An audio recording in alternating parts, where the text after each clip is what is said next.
একজন ফরাসি লেখক তার বইয়ের মধ্যে উল্লেখ করেন যে পৃথিবীর কোন ধর্মই তার শক্তি দিয়ে টিকে থাকতে পারেনি। তার এই কথার সাথে আমি সম্পূর্ণ একমত। শুধুমাত্র ধর্ম কেন, পৃথিবীর কোন শাসকও তার শক্তি দিয়ে টিকে থাকতে পারেনি। সাদ্দাত, নমরুদ, ফেরাউন এবং আধুনিক স্বৈরা শাসক যারা ছিল, ইতালির ফ্যাসিস্ট শাসক বেনিতো মুসোলিনি, জার্মানির অ্যাডলফ হিটলার, চীনের কমিউনিস্ট পার্টির চেয়ারম্যান মাও সেতুং, তারপরে সোভিয়েত ইউনিয়নের সাবেক প্রেসিডেন্ট জোসেফ স্টালিন, এরা কিন্তু অনেক ক্ষমতার অধিকারী ছিল, কিন্তু এরা টিকে থাকতে পেরেছে? বলেন, টিকে থাকতে পেরেছে? সুতরাং ইসলামও তার ক্ষমতা দিয়ে টিকে থাকতে পারবে না। ইসলাম তার সুমহান আদর্শ এবং আল্লাহ পাক রব্বুল আলামিনের রহমতের মাধ্যমে টিকে থাকতে পারবে, ঠিক কিনা?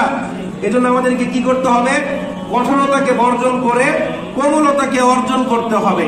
কিন্তু অত্যন্ত দুঃখজনক হলেও সত্য, এক সময় মুসলমানদের আচরণ দিয়ে যে গোলাপ ফুলের সুঘ্রাণ বের হতো, আজকে আমাদের আচরণ ডাস্টবিনের চাইতে খারাপ হয়ে